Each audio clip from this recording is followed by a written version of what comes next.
The arena floor trembled beneath Vextar's massive claws as he circled his newest captive.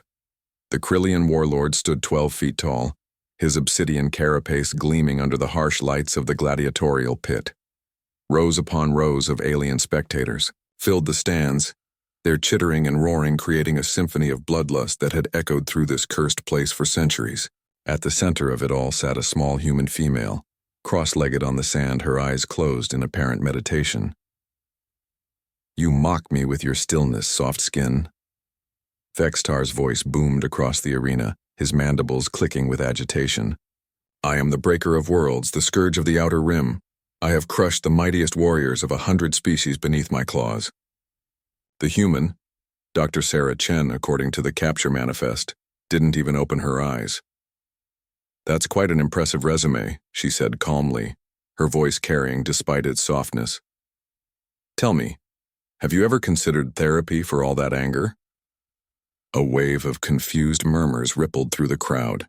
Several alien species had never encountered humor before, and the concept of suggesting psychological help to a feared warlord was so alien, it caused actual cognitive dissonance among the spectators. Vextar's forearms spread wide, each ending in claws that could rend starship hull plating. "You will show me the legendary strength of humanity. Your species is spoken of in whispers across the galaxy, the ones who refuse to break, who fight impossible odds, who turn defeat into victory, through sheer will." "Oh, that old reputation," Sarah chuckled, finally opening her eyes. They were warm brown, crinkled at the corners with laugh lines. "You know, it's funny how stories grow in the telling." The warlord's massive head tilted. "You deny your species' warrior nature?" "Warrior nature?" Sarah stood up, brushing sand from her simple blue jumpsuit. She was perhaps 5.5 feet tall, with graying hair tied back in a practical ponytail. To the assembled aliens, she looked impossibly fragile. "Oh no, you've got it all wrong. Our strength isn't about fighting." The crowd fell silent.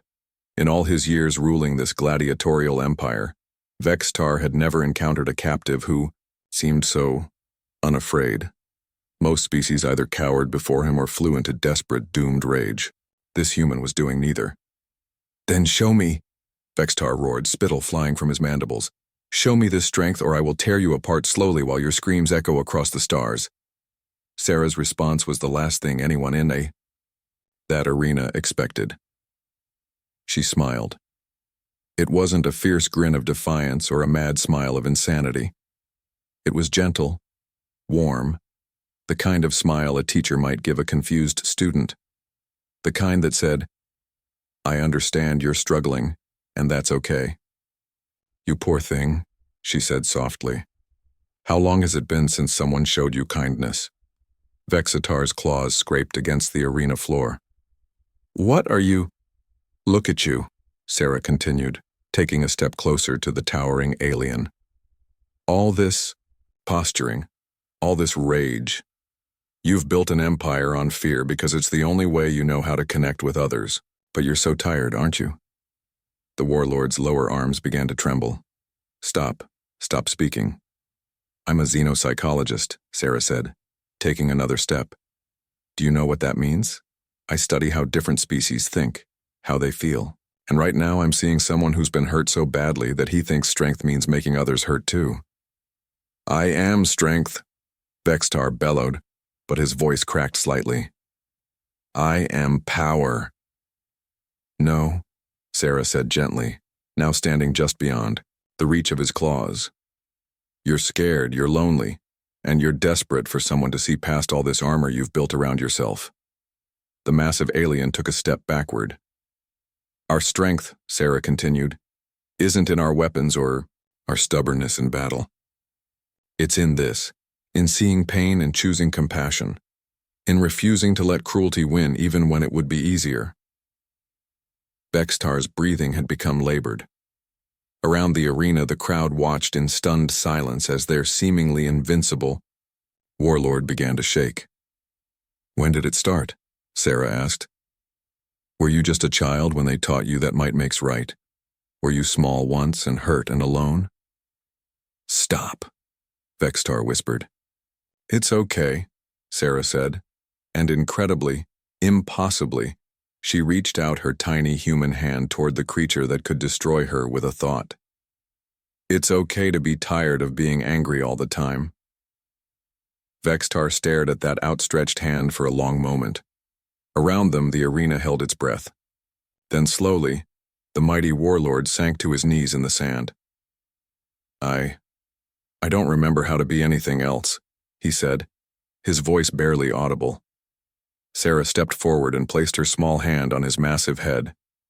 Then let me show you, she said. Let me show you what real strength looks like. And in that moment, as a human's gentle touch broke through centuries of conditioning and cruelty, the galaxy witnessed something it had never seen before. The Breaker of Worlds wept.